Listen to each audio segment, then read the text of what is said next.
Hello everyone, welcome to our YouTube channel. आजच्या या व्हिडिओमध्ये आपण बघणार आहोत भाभा ॲटॉमिक रिसर्च सेंटर यांच्याद्वारे इंजिनियरसाठीची 2026 ची जी रिक्रुटमेंट जाहीर झालेली आहे त्याबद्दलच्या सर्व डिटेल्स या व्हिडिओमध्ये आपण बघणार आहोत. त्यामध्ये कोणकोणत्या ब्रांचेस इलिजिबल आहेत, पोस्ट काय काय असतात, कशा पद्धतीनं ट्रेनिंग प्रोग्राम असतो, मग तुमची प्लेसमेंट कुठे होते, या सर्व गोष्टी, सॅलरी किती मिळते तुम्हाला, ट्रेनिंग करत असतानाची स्टायपेंड किती असते, या सगळ्या डिटेल्स आपण आजच्या व्हिडिओमध्ये कव्हर करणार आहोत. त्यामुळे तुम्हाला आजचा व्हिडिओ हा डिटेलमध्ये बघायचा आहे. तुम्ही जर फ्रेशर्स असाल, थर्ड इयर किंवा लास्ट इयर ऑफ इंजिनिअरिंगला असाल आणि तुम्हाला जाणून घ्यायचं असेल की बाबा ॲटॉमिक रिसर्च सेंटरमध्ये नक्की कोणत्या पोस्ट तुम्हाला मिळतात, तर तुमच्यासाठी हा व्हिडिओ असणार आहे. मग सुरुवात करूया.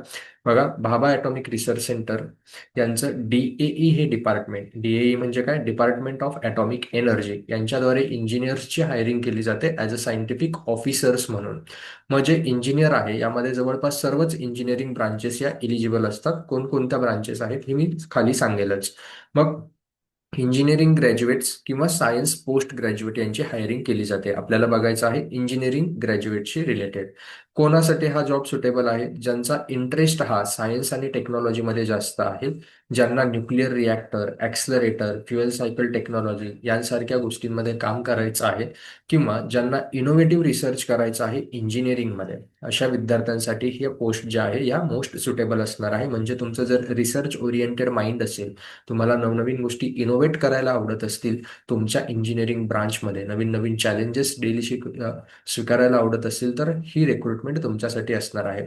इथे तुम्हाला सायंटिफिक ऑफिसर म्हणून अप्लाय करण्यासाठी काय असतं, बघा, तुम्हाला post scientific officer group A ची गव्हर्नमेंट ऑफ इंडियाची पोस्ट मिळते.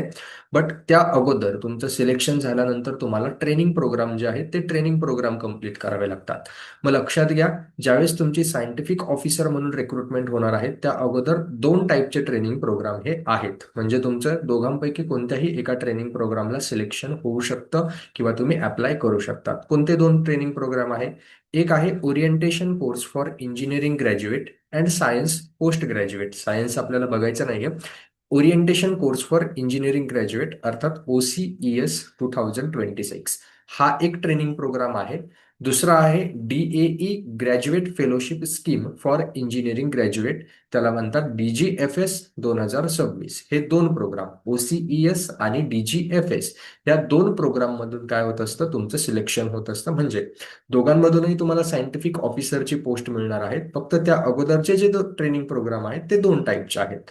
मग OCES हा एक वर्षाचा ट्रेनिंग प्रोग्राम आहे, तर DGFS हा 2 इयर्सचा ट्रेनिंग प्रोग्राम आहे. DGFS म्हणजे ट्रेनिंग प्रोग्राम म्हणजे काही नाही, तर तुम्हाला इथे एमटेकची डिग्री ही कंप्लीट करावी लागते. ठीक आहे.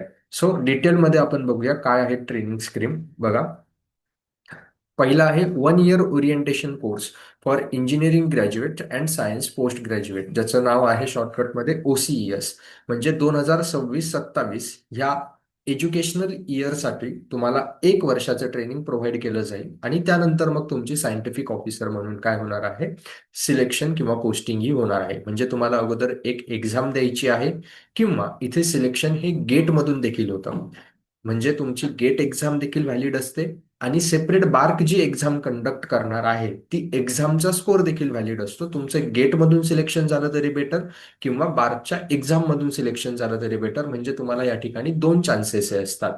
बघा, एक वर्षाचा ट्रेनिंग प्रोग्राम हा बार्क ट्रेनिंग स्कूल्समध्ये केला जातो. स्क्रीनिंग जी आहे ही स्क्रीनिंग गेट पेपर किंवा जो काही तुमचा सब्जेक्ट आहे इंजिनिअरिंगचा तो, किंवा त्यांची जी टेस्ट आहे बार्कची जी टेस्ट होते याच्या मार्फत होत असतं. मग table two list the eligible disciplines, कोणकोणत्या इंजिनिअरिंग ब्रांचेस ह्या ट्रेनिंग प्रोग्रामसाठी इलिजिबल आहेत याची लिस्ट ह्या टेबल 2 मध्ये दिलेली आहे. मग कोणकोणत्या इंजिनिअरिंग ब्रांचेस आहेत ते तुम्हाला मी दाखवतो. बघा,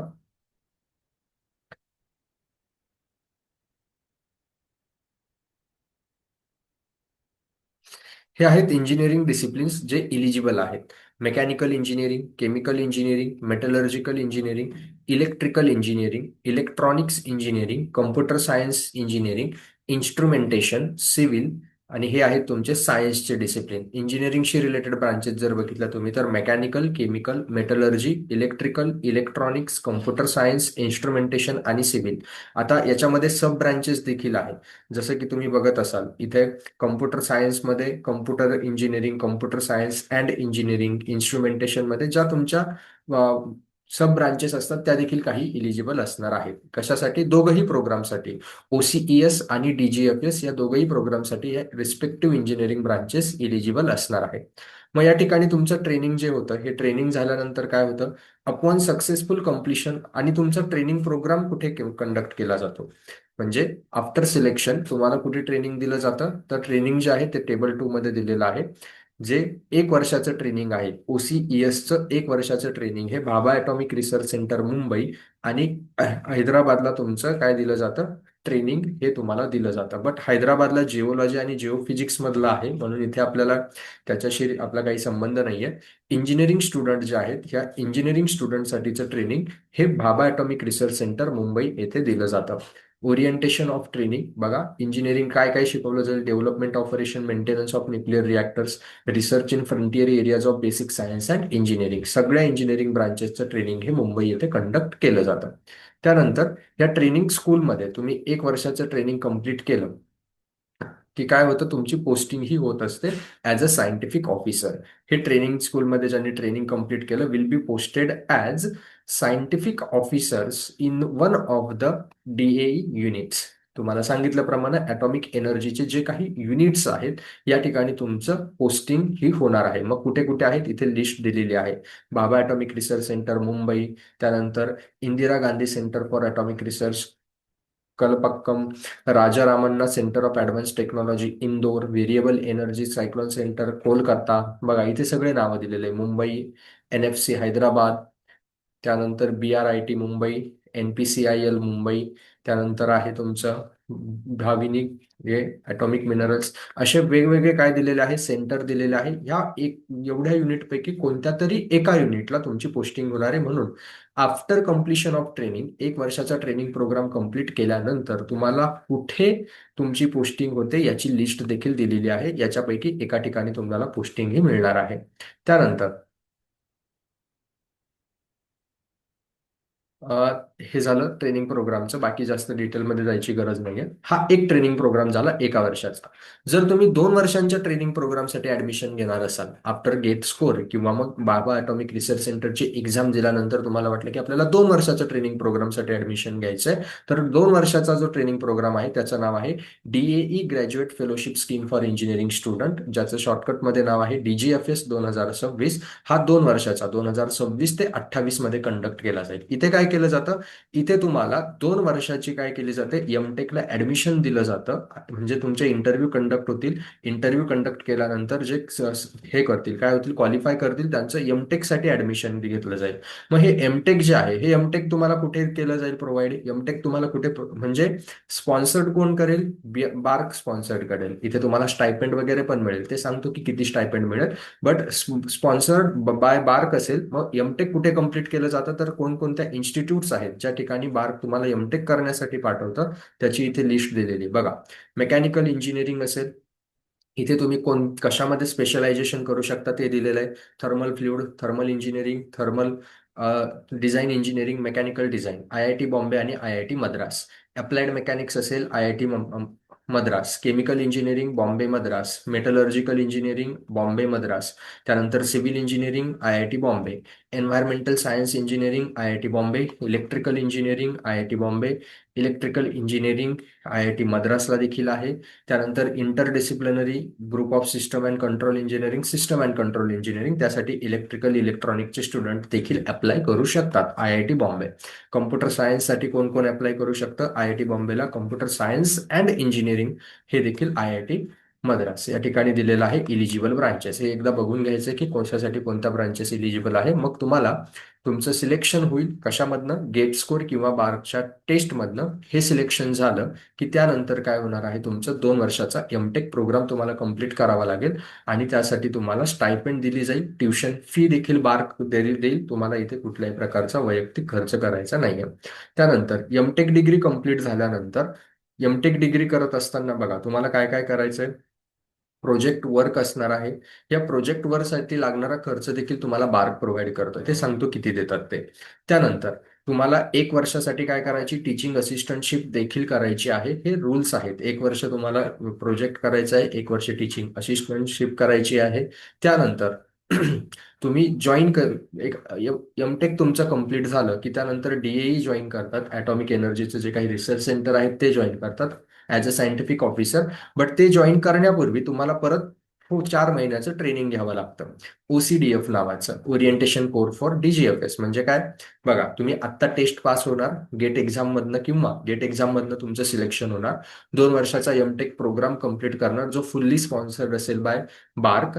तो एमटेक प्रोग्राम कम्प्लीट झाल्यानंतर 4 महिन्याचं पुन्हा तुम्हाला ट्रेनिंग दिलं जाईल ओसीडीएफ नावाचं 2028 मध्ये, ऍट कुठे, बार्क ट्रेनिंग स्कूल मुंबई येथे. आणि ते प्रोग्राम कम्प्लीट केल्यानंतर तुमची प्लेसमेंट जी आहे ही बार्क किंवा आयजीसीएआर, इंदिरा गांधींचं जे ॲटॉमिक रिसर्च सेंटर आहे, या ठिकाणी तुमची काय होणार आहे, प्लेसमेंट होणार आहे as a scientific officer. Placement बार्कच्या इंडियामध्ये जेवढ्या जेवढ्या फॅसिलिटी सेंटर आहेत त्या ठिकाणी कुठेही होऊ शकते. त्यानंतर सिलेक्टेड कॅन्डिडेट्स जे आहेत, या सिलेक्टेड कॅन्डिडेट्सला काही बॉन्ड्स करावे लागतात की तुम्हाला ऍटलिस्ट 3 वर्षांसाठी सर्व करावे लागेल. आणि हे बॉन्डची किंमत किती असते, कितीचा बॉन्ड करावा लागतो. तुम्ही 1 वर्षाच्या ट्रेनिंग प्रोग्रामला जर ऍडमिशन घेतलं तर बघा इथे मी रीड करून दाखवत नाही, बट 1 वर्षाच्या ट्रेनिंग प्रोग्राम म्हणजे OCES ला ऍडमिशन जर घेतलं तर OCES कम्प्लीट करत असताना तुम्हाला जेवढी स्टायपेंड, जेवढी ट्युशन फी, किंवा जेवढा खर्च बार्कने केलेला आहे तेवढ्या अमाऊंटचा बॉन्ड करावा लागतो की 3 वर्ष मी बार्कसाठी काय करणार आहे, सर्व करणार आहे. त्यानंतर डीजीएफएस साठी जर तुम्ही ऍडमिशन घेतलं 2 वर्षाच्या एमटेक प्रोग्रामसाठी, तर ह्या 2 वर्षामध्ये जेवढी स्टायपेंड तुम्हाला दिलेली असेल, जेवढे तुमच्यावरती खर्च केलेला असेल, प्रोजेक्ट असेल, ट्युशन फी असेल, तेवढ्या अमाऊंटचा बॉन्ड तुम्हाला करावा लागतो 3 वर्षाच्या सर्व्हसाठी. मग स्टायपेंड आणि अलाउन्सेस किती दिले जातात, जर तुम्ही 1 वर्षाचा ओसीएस प्रोग्रामला ऍडमिशन घेतलेलं असेल तर तुम्हाला प्रत्येक महिन्याला 74,000 इतकी काय दिली जाते, स्टायपेंड दिली जाते ड्युरिंग अ ट्रेनिंग. ट्रेनिंग करत असताना तुम्हाला 1 वर्षासाठी प्रत्येक महिन्याला 74,000. बघा स्टायपेंडची अमाऊंट सुद्धा खूप जास्त आहे. त्यानंतर ज्यावेळेस तुम्ही ऍडमिशन घ्याल त्यावेळेस तुमचे काही खर्च करण्यासाठी सुरुवातीलाच one time book allowance of 30,000, म्हणजे तुम्ही ऍडमिशन घेणार त्यावेळेस तुम्हाला सुरुवातीला 30,000 दिले जातील आणि नंतर प्रत्येक महिन्याला 74,000 इतकी स्टायपंड देखील दिली जाईल. हा आहे वन टाइम अमाऊंट. डीजीएफएस फेलो जे आहे, या डीजीएफएस फेलोची ट्युशन फी दिली जाईल. त्यानंतर वन टाइम तुमची कॉन्टिजन्सी जी आहे ही वन टाइम कॉन्टिजन्सी अमाऊंट 60,000 वर्षाला दिली जाईल तुम्हाला 2 वर्षांसाठी. म्हणजे बघा थोडक्यात सांगतो, जर तुम्ही 1 वर्षाच्या ट्रेनिंग प्रोग्रामला ऍडमिशन घेतलं तर तुम्हाला 74,000 पर महिन्याला इतकी स्टायपेंड आणि 30,000 रुपीज हे वन टाइम. त्यानंतर 2 वर्षाचा म्हणजे एमटेक प्रोग्रामला ऍडमिशन घेतलं तर इथे स्टायपेंड आहेच, 74,000 पर मंथ ही स्टायपेंड. त्यानंतर सेकंड असणार आहे, 2 वर्षाचा प्रोग्राम आहे, प्रत्येक वर्षाला 60,000 पर इयर. हे काय असणार आहे, वन टाइम. पर इयरला 60,000 म्हणजे असे 60-60 2 वर्षाचे मिळून 120. त्यानंतर तिसरी गोष्ट तुम्हाला अजून काय दिली जाते, तुमचे एमटेक प्रोजेक्ट रिलेटेड जे एक्सपेन्सेस आहेत त्या एक्सपेन्सेस देखील तुम्हाला बारकडनं दिले जातील. अप टू कितीपर्यंत, 4 लाख, 4 लाख पर्यंत. म्हणजे मॅक्सिमम अमाऊंट असणार आहे ती 4 लाख. इतकं अमाऊंट इतकं तुम्हाला काय देणार आहे, एक्सपेन्सेस हे दिले जातील. त्यानंतर ही सगळी स्टायपेंड, ही सगळी ट्युशन म्हणजे प्लस 4 वर्षाच्या प्रोग्रामसाठी अप टू 4 लाख काय दिली जाईल तुम्हाला, अमाऊंट दिली जाईल तुमच्या प्रोजेक्टसाठी, हे 2 वर्षाच्या प्रोग्रामसाठी. तिसरी महत्वाची गोष्ट, ही सगळी स्टायपेंड आणि ते मिळवण्यासाठी तुम्हाला बोर्डिंग आणि लॉजिंग जे आहे त्यांचे जे हॉस्टेल्स आहेत त्या हॉस्टेल्स मध्येच करावी लागेल. स्टायपेंड मिळण्यासाठी काय, तुम्हाला ऍडमिशन घेतलं म्हणजे राहावं त्यांच्या हॉस्टेल्समध्येच राहावेल, बाहेर तुम्हाला राहता येणार नाही. त्यानंतर एकदा की तुमचं ट्रेनिंग कंप्लीट झालं, हे स्टायपेंड वगैरे सगळं मिळालं, ट्रेनिंग कंप्लीट झाल्यानंतर तुम्हाला ज्यावेळेस तुमची सायंटिफिक ऑफिसर ग्रुप ए ची पोस्ट तुम्हाला गव्हर्नमेंट ऑफ इंडियाची मिळेल त्यावेळेस तुमची बेसिक सॅलरी असणार आहे 56,100. ही आहे basic salary as per the 7th pay matrix, म्हणजे 7व्या वेतन आयोगानुसार 56,100 हे बेसिक पे आहे, हे लक्षात घ्यायचं आहे. म्हणजे याच्यामध्ये तुमचे जर सगळे अलाउन्सेस ऍड केले, कोणते allowances, dearness allowance, house rent allowance, transport allowance, हे सगळं ऍड करून 1,35,000 इन मुंबई तुम्हाला सॅलरी ही मिळणार आहे approximately. He in hand salary, तुमचे सगळे अलाउन्सेस इन हँड नाही म्हणता येणार, टोटल सॅलरी सगळे अलाउन्सेस ऍड करून 1,35,000 इतकी तुम्हाला मिळणार आहे. त्यानंतर अजून तुम्हाला खूप साऱ्या गोष्टी असतात. कोणकोणते बेनिफिट्स आहेत बघा. Leave travel concession by air. Air म्हणजे तुमचे फ्लाईट अलाउन्सेस असतात every year up to first 8 year and every 2 years thereafter. म्हणजे प्रत्येक वर्षी तुम्हाला 8 वेळेस आणि त्यानंतर 2 वर्षानंतर इथे तुम्हाला ट्रॅव्हल लिव्ह जे आहे ते पहिल्या 8 वर्षांसाठी प्रत्येक वर्षी आणि त्यानंतर 2 वर्षामध्ये मिळणार आहे. त्यानंतर चिल्ड्रन्स एज्युकेशन अलाउन्स तुम्हाला मिळणार आहे. त्यानंतर professional update allowance, performance related incentive scheme म्हणजे तुमच्या परफॉर्मन्सवरती तुम्हाला इन्सेंटिव्ह देखील मिळतील. त्यानंतर बऱ्याचशा गोष्टी आहेत. हे बघा, comprehensive contributory health service scheme. हेल्थसाठी देखील तुम्हाला employees as well as their dependent family member is also available. हेल्थशी रिलेटेड देखील तुम्हाला अलाउन्सेस हे मिळणार आहे. म्हणजे खूप सारे बेनिफिट्स यामध्ये असणार आहे. सिलेक्शन प्रोसिजर काय असते ऑलरेडी तुम्हाला सांगितलं. जे तुमचा 1 वर्षाचा ट्रेनिंग प्रोग्राम आहे किंवा 2 वर्षाचा ट्रेनिंग प्रोग्राम आहे, ही 2 स्टेप प्रोसेस आहे. पहिली स्क्रीनिंग ऑफ द कॅन्डिडेट होते. स्क्रीनिंग कशाच्या पद्धतीने होते? एकतर ए बघा इथे दिलेलं आहे, स्क्रीनिंग ए आणि बी च्या मार्फत. म्हणजे काय? ऑनलाईन स्क्रीनिंग एक्झामिनेशन, ज्याचे फॉर्म आता सुटलेले आहेत त्यासाठीच आपण हे सांगतोय. त्यानंतर सेकंड असते गेट एक्झामिनेशन. गेट एक्झामिनेशन मध्ये 24, 25 आणि 26 या तिघही वर्षांचे स्कोर हे इलिजिबल असणार आहेत. ठीक आहे. त्यानंतर मग कोणता स्कोर विचारात घेतला जातो? स्कोर विचारात घेतला जाताना ज्या स्कोर मधून maximum their chances of being screen, म्हणजे ज्या स्कोर मधून तुमचे स्क्रीनिंग होण्याचे चान्सेस हे मॅक्झिमम आहेत, तो स्कोर विचारात घेतला जातो. तुम्ही अप्लाय करताना दोघेही स्कोर पुट करू शकतात, गेटचाही स्कोर आणि बार्कचाही स्कोर, बार्कच्या एक्झामिनेशनचा देखील स्कोर. बट तुमचा तो स्कोर विचारात घेतला जाईल ज्या स्कोरमधून तुमचे सिलेक्शन होण्याचे चान्सेस हे मॅक्सिमम आहे, जो स्कोर हा बेटर आहे. आणि त्यानंतर मग तुमचा काय कंडक्ट केला जातो? सेकंड स्टेप असते तुमचे इंटरव्ह्यू कंडक्ट केला जातो. इंटरव्ह्यू तुम्ही क्वालिफाय झाले की मग तुमची डायरेक्टली ट्रेनिंगसाठी सिलेक्शन हे होत असतं. हे आहे डिटेलमध्ये बार्क बद्दल. इथे तुम्हाला मॅक्झिमम एज जे आहे हे मॅक्झिमम एज 26 इयर्स असायला हवं जनरल कॅटेगरीसाठी. मिनिमम एज जे आहे ते 18 इयर्स असायला हवं, हे तर येतच. त्यानंतर एनओसी सर्टिफिकेट द्यावा असेल लागेल जर तुम्ही ऑलरेडी गव्हर्नमेंट एम्प्लॉई असाल तर.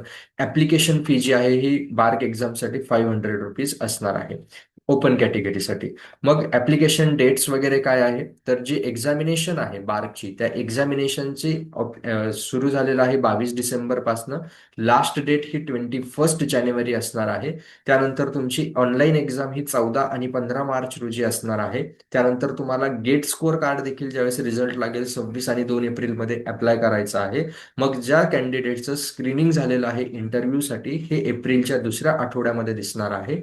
त्यानंतर तुमच्यावालं इंटरव्ह्यू जे आहे हे इंटरव्ह्यू 12 मे ते 12 जून मध्ये तुम्हाला स्लॉट बुक करायचे आहेत. त्यानंतर तुमचं ज्या विद्यार्थ्यांचं फायनल सिलेक्शन झालेलं असेल हे जूनच्या लास्ट वीकमध्ये, आणि मग तुमचं जे काही सिलेक्टेड कॅन्डिडेट आहे फर्स्ट वीक ऑफ जुलैमध्ये होईल. त्यामध्ये तुमचं DGFS चे कॅन्डिडेट 2 जुलैमध्ये आणि एमटेक साठी तुमचं प्री मेडिकल टेस्ट वगैरे होतात. ती पूर्ण प्रोसिजर पुढची चालू होईल आणि 31 जुलैपासून तुमचे प्रोग्राम हे चालू होणार आहेत. मग तुम्हालाही जर अप्लाय करायचं असेल तर www.bark OCES एक्झाम या एक्झामिनेशनसाठी आणि गेटमधून केव्हा अप्लाय करायचं आहे? मार्चमध्ये. अप्लाय करायसाठी लिंक दिलेली आहे, मी डिस्क्रिप्शनमध्ये लिंक देऊन देईल. पीडीएफची लिंक देखील तुम्हाला डिस्क्रिप्शनमध्ये मिळून जाईल. काही डाऊट असतील तर तुम्ही मला विचारू शकता कमेंट बॉक्समध्ये. खूप चांगली ऑपॉर्च्युनिटी असते बघा. तुम्हाला मी सांगितलं की किती जे आहे अलाउन्सेस खूप सारे आहेत, त्यानंतर तुम्हाला बेनिफिट्स खूप सारे आहेत. ड्युरिंग ट्रेनिंग सुद्धा खूप साऱ्या गोष्टी प्रोव्हाइड केल्या जात आहेत 1 वर्षाच्या ट्रेनिंगमध्ये किंवा 2 वर्षाच्या ट्रेनिंगमध्ये. त्यामुळे खूप बेस्ट जॉब हा असतो जर तुम्ही व्यवस्थित या एक्झामिनेशनसाठी प्रिपेअर केलं तर. प्रिपरेशन संबंधित काही डाऊट्स असतील तर कमेंटमध्ये सांगा किंवा मला इंस्टाग्रामवरती डीएम करू शकतात. इंस्टाग्रामची लिंक जी आहे ती आपल्या डिस्क्रिप्शनमध्ये दिलेली आहे. तुम्ही डीएम करून या एक्झाम बद्दल अजून देखील विचारू शकता. बाकी भेटूया नेक्स्ट व्हिडिओमध्ये. तोपर्यंत थँक्यू.